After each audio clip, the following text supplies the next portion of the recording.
Hello, hello, hello. This is your message from the universe for 8/29/2020. This is the rune Othila. It is the rune of separation and of retreat. And it is reversed in this reading. So it's really talking about releasing the old ways, releasing your old conditioning, shifting how you see the world, how you see yourself, and changing those old patterns. And this Hanged Man supports that 100%. It really talks about shifting your perspective and letting go of the conditioning of your past that has created so many incorrect core beliefs about you. Now, if we look at this reading, you can see that every single card on here is reversed except for that hangman about shifting your perception, and he is hanging upside down. Now, there's 78 cards in each deck, and they're not flipped in one way or the other. I don't put them all in one direction, and they all came up in this reversed position, which I think is very fascinating.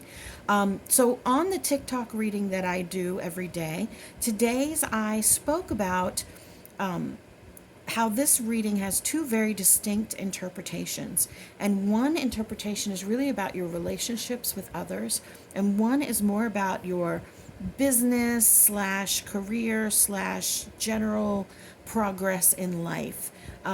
So the universe gave me a very clear message. There were two very distinct messages, and although there is crossover and they are very related because they are using the exact same cards here, the messages are a little bit different. So the first one that we're going to do is the message for general life, for your business, for your like your purpose, what you're pursuing, your passions, your creative stuff, and how you are moving forward in that.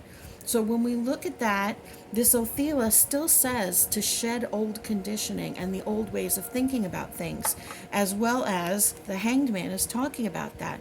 And one of the things that I believe that this speaks about is paying attention to the way that we feel about ourselves, about our knowledge, and about moving forward, about how we are looking at the world and the balance of what we're paying attention to.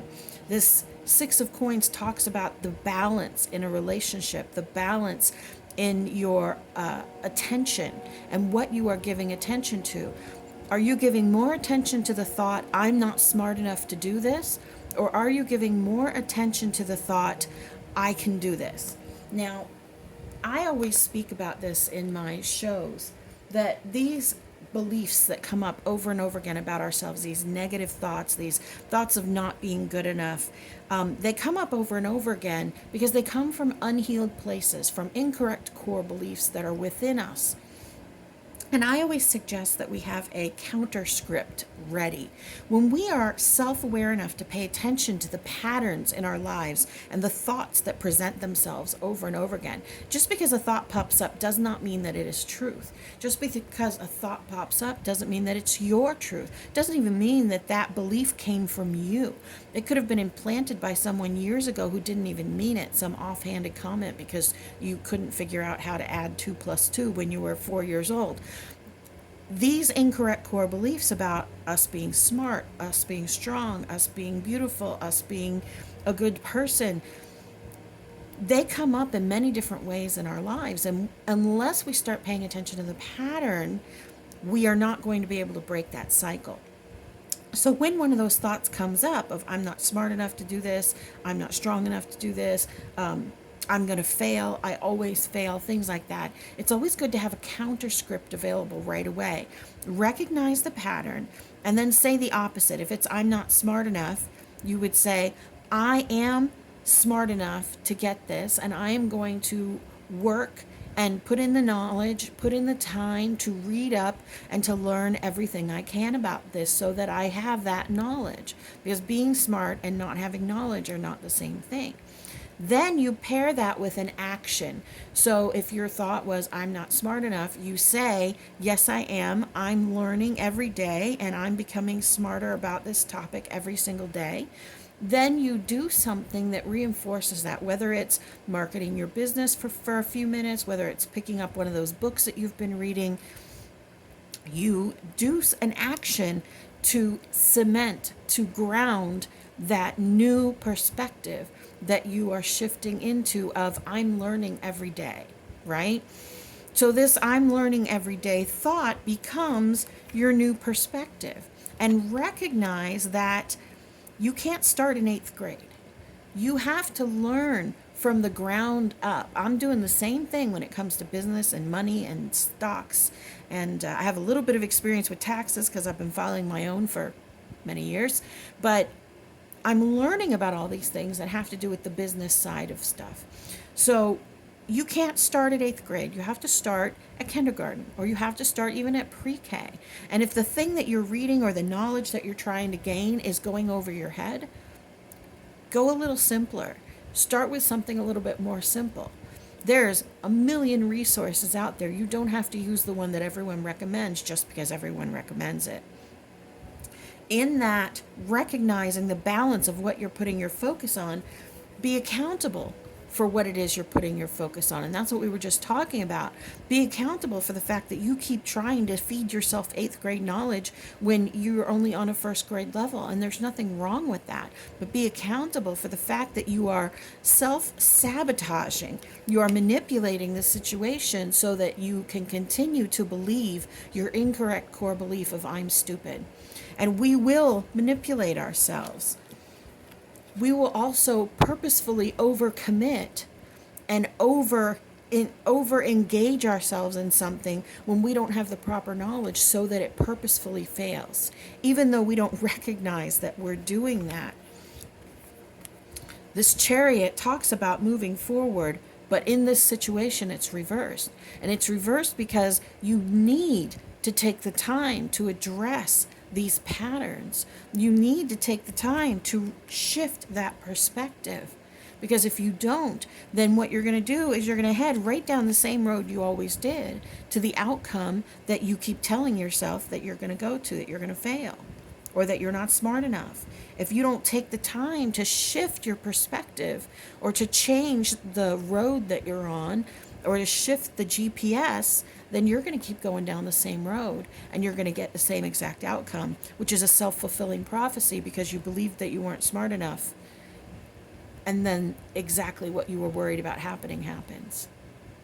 So that's the first one. That's the first situation. Know that even picking a wrong outcome is the right thing because you learn from your failures. You learn from the things that you do wrong. While you should not try to purposefully do things wrong, oftentimes all we can do is make the best decision that we can based on the information that we have. And when we make that decision, if something goes sideways, we learn from that and we say, oh, I should have zigged where I zagged, or I should have put in this number instead of that number. And you learn from it and you move forward. That's what life is about. That's what this whole experience is about. And you can't be afraid to fail and allow that to keep you from moving forward. So let's shift into the relationship situation in this. In this reading for relationship, this talks about that separation, that retreat, and it talks about changing your perception and your perspective on things, just as this Hangman talks about changing your perception on things. This Six of Coins that's talking about the balance, it talks about givers and takers. It talks about having accountability for which one you are and paying attention to that. Are you a giver or are you a taker in your relationships, whether they're friendships, whether they're family relationships, or whether they're romantic relationships? Recognizing which one you are, recognizing whether you are a giver or a taker is very important for you to heal these relationships. And it's not because, oh, you shouldn't be a taker or you shouldn't be a giver. It's not because of that. It's because whatever the reason is, whatever the balance is off in, is a space in you that is unhealed. So if you are a giver and you give, and your partner is someone who takes all the time, don't point the finger at them for being a taker. Why do you feel the need to overcommit, to overgive, to over provide for them?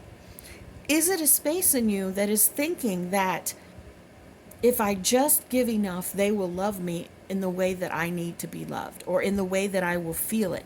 If I give them more, then they will love me more. Or if I give them more, then they will see me in the way that I want them to see me, or they will love me in a more deep way, or at all. But what happens is people who are givers get paired up purposefully with people who are takers, because that's the energy that we're giving off.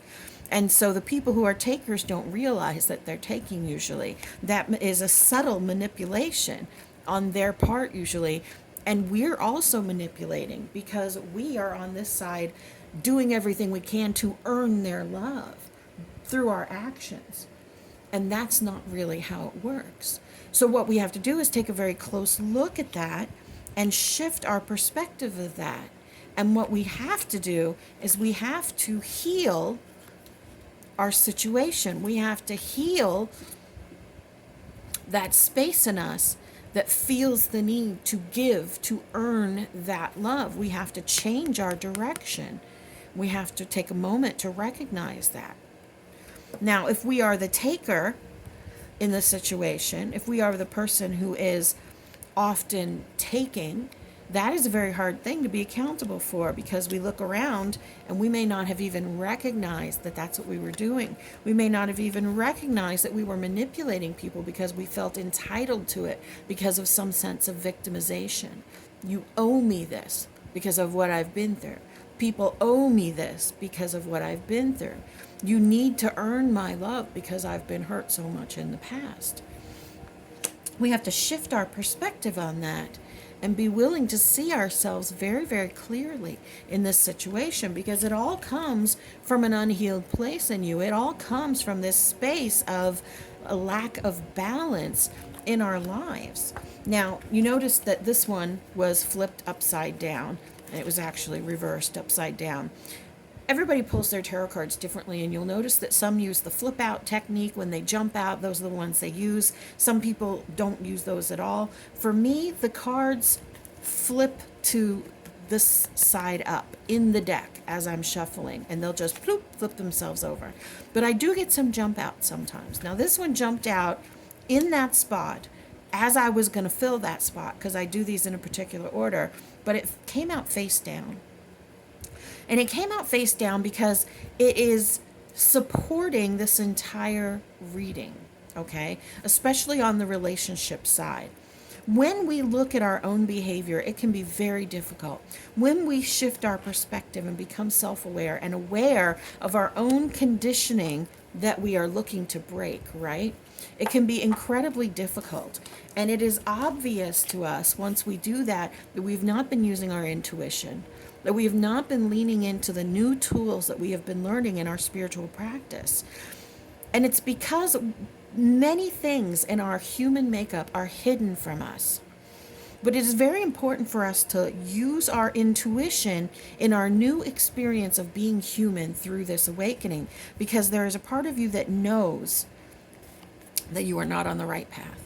There's a part of you that knows that this relationship as it stands is not correct, is not the path you need to be going down. Now, that's not to say that you should just break up or not speak to that person. What it is to say is that you can change your behavior. Your behavior. You can't force them not to be takers. You can't force them not to be givers. You can't force anyone else to change. But you can change yourself. Now, that often does cause fallout in relationships because people are paired up based on their issues, based on their weaknesses, based on the places in them that need healing. And so they trigger each other over and over again with the hopes that they will learn. And if one of you starts to change and the other one doesn't shift to change as well, it does often cause a break in the relationship. Now, we can only change ourselves.